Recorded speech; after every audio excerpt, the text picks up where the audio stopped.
Ya pemirsa, untuk membahas lebih dalam terkait rekonstruksi kasus penembakan Brigadir Yosua, kini kita telah terhubung dengan Komisioner Komnas HAM BK Ulung Hapsara. Selamat malam Pak BK. Selamat malam Mbak. Oh ya, Pak BK, apa evaluasi Komnas HAM terkait rekonstruksi hari ini? Ya, evaluasi dari rekonstruksi yang berjalan 7,5 jam ini kan ada beberapa poin. Begitu. Yang pertama adalah soal adegan. Rencananya itu ada 78 adegan, tetapi kemudian dalam catatan Komnas tadi hanya 74, artinya ada perubahan 4 adegan. Tentu saja ini kewenangan dari penyidik dan juga dari saksi-saksi dan tersangka, begitulah. Itu yang pertama.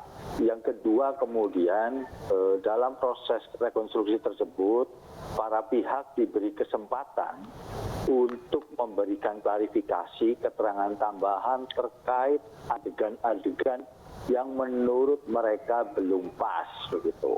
Artinya dari soal lokasi, tempat, maupun juga arah, misalnya menghadap kemana dan yang lain sebagainya, itu disampaikan. Dan itu saya kira menjadi penting karena ada sifat imparsialitas, artinya bahwa penyidik memberi kesempatan tanpa harus memaksakan kehendaknya, begitu, atau skenario penyidik kepada para tersangka maupun juga saksi-saksi. Itu catatan yang kedua. Catatan yang ketiga, saya kira juga ada beberapa hal dari rekonstruksi tadi yang kemudian memang menjadi keterangan tambahan, informasi tambahan terkait dengan pendalaman atau penulisan laporan yang saat ini sedang dikerjakan oleh Komnas HAM. Itu kira-kira, Mbak. Iya Pak BK, berarti apakah rekonstruksi hari ini sesuai dengan informasi yang selama ini diterima Komnas HAM begitu? Ya, tentu saja secara umum peristiwanya sama lah ya, kan, bahwa memang ada kejadian di Magelang, terus kemudian sebagai pemicu, setelah itu ada rombongan bergerak dari Magelang ke Jakarta, terus dari situ ada pertemuan antara Pak FS dengan Bu PC di Rumah Saguling dan kemudian sampai ke TKP tanggal 8 itu. Jadi secara umum seperti itu, bahwa detil-detil tadi terkait dengan titik-titik di mana para tersangka berperan dan yang lain sebagainya, itu kan hanya detil-detil atau menambah perspektif dari apa yang kita sebut sebagai peristiwa umumnya, begitu. Pak BK, ada sejumlah adegan yang ditolak diperagakan oleh Sambo dan juga Ibu Putri, lalu adegan apa itu? Apakah sebenarnya dari Komnas HAM sendiri sudah menemukan temuan adegan yang ditolak itu? Jadi begini, itu kan sebenarnya adegan ditolak atau tidak kan memang ya kewenangan atau hak dari tersangka atau orang-orang itu. Dan tadi juga sudah dijelaskan oleh Dirtipidum bahwa kemudian ketika yang bersangkutan menolak, tentu saja jadi catatan, itu yang pertama. Dan yang kedua kemudian digantikan oleh pemeran pengganti atau stuntman, begitulah. Nah, bagaimana dengan Komnas HAM? Tentu saja Komnas HAM melihat tadi peristiwa penggantian itu sebagai catatan dari Komnas HAM. Kami saat ini sedang bekerja keras supaya hasil rekonstruksi tadi kemudian kami sandingkan dengan kronologi peristiwa yang kami sudah mulai susun, begitu, untuk difinalisasi. Dan ini mungkin baru besok atau besok lusa sudah ketahuan gambar besarnya dan detil-detil. Baik Pak BK, sebelum kita lanjutkan perbincangan kita, sebelumnya Verdi Sambo dan Putri Chandrawati sempat menolak beberapa adegan dalam rekonstruksi. Dirtipidum memberikan hak yang seluas-luasnya bagi para tersangka untuk menunjukkan apa yang mereka rasakan dan alami. Diberikan kesempatan yang seluas-luasnya untuk memberikan penjelasan terkait apa yang dia lakukan, apa yang dia rasakan, dan apa yang dia alami pada saat kejadian itu. Sebenarnya ini adalah mekanisme standar, SOP standar yang dilakukan bagi pihak atau tersangka yang merasa tidak melakukan adegan itu boleh mengajukan keberatan. Keberatan dalam hal ini tentu keberatan tersebut akan kita berikan pemeran pengganti, figur. Nah, dalam proses kali ini ada beberapa hal, ya ada beberapa hal. Misalnya saya kasih contoh ini yang contoh mudah. Mas itu menurut saya ada di situ, tapi Mas itu mengatakan enggak, dia tidak di situ, ada di sana. Nah kalau dia tidak mau terima, kita pakai pemeran pengganti di sana. Paham ya? Ini sebaliknya seperti itu.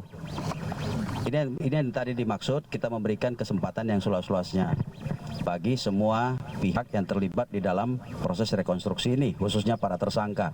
Mereka ini kan masing-masing adalah saksi mahkota, ya, saksi mahkota, sehingga saling menyaksikan apa yang mereka lakukan, apa yang mereka alami, dan apa yang mereka rasakan pada saat peristiwa. Nah, oleh karena itu, kalau di dalam pemeriksaan ada namanya konfrontir. Kalau dalam rekonstruksi, kita memberikan kesempatan bagi mereka, kalau mereka menolak untuk melakukan adegan, kita akan menunjuk figuran atau pemeran pengganti. Saya kira gitu, demikian rekan-rekan. Tadi ada beberapa fakta baru, misalnya soal Saya langsung jawab, itu nanti menjadi materi di penyidikan ya. Materi penyidikan tidak mungkin kita sampaikan. Yang terakhir Pak, yang soal pisau di adegan 74 itu ada 2 pisau 1 hati, itu bagaimana Pak? Itu pisau yang dibawa oleh saudara Kuat dari Magelang, ya. Itu yang pada saat kejadian ada di Magelang, ada peristiwa sehingga itu digunakan oleh Kuat, ya.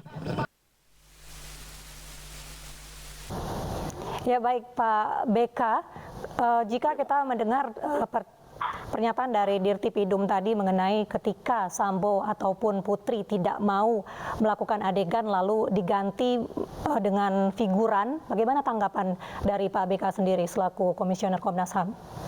Ya begini, itu saya mengulang apa yang disampaikan Pak Andirian begitu ya. Itu kan hak dari para tersangka untuk kemudian menolak memeredakan beberapa adegan.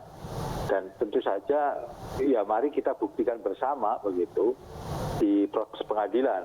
Apalagi kemudian kami misalnya mendorong pengadilan itu terbuka gitu ya, sehingga masyarakat, publik, media dan yang lain sebagainya bisa juga mengawasi proses yang ada begitu dan melihat bagaimana kemudian sistem peradilan hukum pidana kita berjalan, bahwa nantinya keputusan hakim yang independen itu memutuskan sesuai dengan harapan jaksa dan yang lain sebagainya, ya kita tunggu saja. Tapi paling tidak proses rekonstruksi hari ini itu bisa membuka mata, apalagi kemudian kan disiarkan secara live begitu ya oleh teman-teman kepolisian, sehingga masyarakat juga punya dasar atau patokan untuk kemudian memantau di proses pengadilan. Saya kira itu, Mbak. Baik, Pak BK, kalau kita beralih ke keluarga Yosua yang kecewa karena tidak diberi akses dalam rekonstruksi ini, sebenarnya perlu atau tidakkah kehadiran perwakilan keluarga Yosua? Begini, posisi Komnas HAM ini kan juga sama-sama terundang, di mana saat ini tuan rumahnya adalah Barreskrim dan juga tim khusus kepolisian, sehingga ya kami menghormati keputusan yang ada dan kami tidak ingin mencampuri bahwa ada yang merasa kemudian tidak dilibatkan atau yang lain. Itu saya kira sepenuhnya menjadi kebijakan dari tuan rumah begitu. Baik, lalu dari pernyataan pengacara dari pihak keluarga Yosua sendiri, Pak BK, mengenai keluhan mereka dan berencana akan menulis surat kepada Presiden Jokowi dan juga Komisi 3 DPR. Tanggapan Pak BK sendiri? Ya, itu kan hak dari pengacara untuk menggunakan berbagai macam strategi supaya menguatkan posisi kliennya, dan itu saya kira ya kita hormati saja, dan nanti bagaimana proses atau respon dari Presiden, dari Komisi 3 ya kita tunggu saja. Pak BK, lalu terkait dengan temuan dari Komnas HAM, sempat ada alat bukti maupun barang bukti yang sempat hilang seperti telepon genggam milik Yosua. Ini kan sangat penting sekali, Pak BK. Lalu ya, betul. Bagaimana? begini, saya kira kan itu nanti akan dirangkum dalam satu kerangka besar yang namanya obstruction of justice, begitu, dan artinya menghilangkan atau menghalangi seseorang untuk mendapatkan keadilan. Nah, kita juga sudah sedang bekerja di situ dan nanti rekomendasinya kepada kepolisian seperti apa, Pak, kini sedang diproses. Baik, lalu concern dari Komnas HAM sendiri apa Pak BK? Apakah ada juga temuan baru Komnas HAM yang dapat dibuktikan dalam rekonstruksi hari ini? Belum, enggak ada. Artinya kan kami hanya memastikan bahwa soal dugaan obstruction of justice itu memang tergambar dalam rekonstruksi tadi, begitu. Dan ini yang tadi saya sampaikan bahwa ini jadi bahan dari kami untuk finalisasi atau penyelesaian laporan. Dari rekonstruksi yang dilakukan hari ini kan dilakukan secara transparan, itu pun adalah janji Kapolri. Lalu sejauh ini Komnas HAM memastikan bahwa rekonstruksi itu transparan berjalan hari ini? Itu iya, tentu saja, Mbak. Artinya dari jam 10 misalnya sampai tadi selesai sekitar 5:30 kan semua, bukan hanya Komnas HAM, saya kira bukan hanya Komnas HAM, Kompolnas atau LPSK yang menjadi saksi langsung, tapi ini jutaan penduduk Indonesia mungkin yang menyaksikan secara streaming dari kepolisian, TV kepolisian atau media lain. Saya kira ini salah satu bukti ya bahwa komitmen Kapolri dijalankan, begitu. Pak BK, terkait dengan Putri Chandrawati yang juga dihadirkan saat rekonstruksi sebagai tersangka, secara psikis, apakah Komnas HAM menilai Putri Chandrawati ini bisa dikatakan kompeten untuk memberikan keterangan saat rekonstruksi?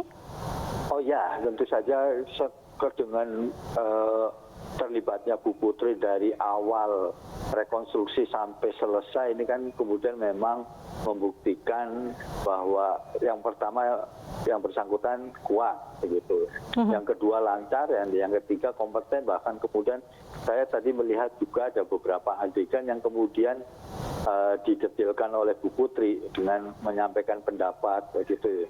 Itu yang pertama. Yang kedua, saya kira kan Komnas HAM juga sudah meminta keterangan 2 kali dari Bu Putri, dan dalam permintaan keterangan tersebut Bu Putri memang lancar dan baik dalam merespon setiap pertanyaan Komnas, dan itu kondisinya jauh berbeda dari apa yang kami dapat di awal-awal kasus ini menjadi perhatian publik. Lalu Putri Chandrawati sendiri kan hingga saat ini tetap konsisten menyebut dirinya sebagai korban. Apakah hal itu bisa mempengaruhi jalannya rekonstruksi tadi? Ya, nanti saya kira kalau soal konsisten sebagai korban, terus kemudian itu kan hak yang bersangkutan. Lagi-lagi tadi juga dalam rekonstruksi juga digambarkan peristiwa-peristiwa yang ada di Magelang, terus kemudian di Jakarta, dan saya kira publik juga bisa menyaksikannya sendiri. Hanya nanti tinggal dibuktikan saja di pengadilan, apalagi berkas-berkasnya dari kepolisian meskipun dikembalikan lagi oleh kejaksaan ini kan sudah berjalan lebih maju, begitu. Pak BK, lalu bagaimana tanggapan dari Komnas HAM sendiri terkait dengan Putri Chandrawati yang waktu itu sempat menyatakan mengubah pernyataan mengenai lokasi terjadinya pelecehan seksual, itu pun atas suruhan Verdi Sambo. Bagaimana Komnas HAM menyikapi ini? Ya, yang pertama begini, yang pertama itu kan hak yang bersangkutan untuk mengubah, begitu, untuk tentu saja untuk memperkuat posisi hukumnya, itu yang pertama.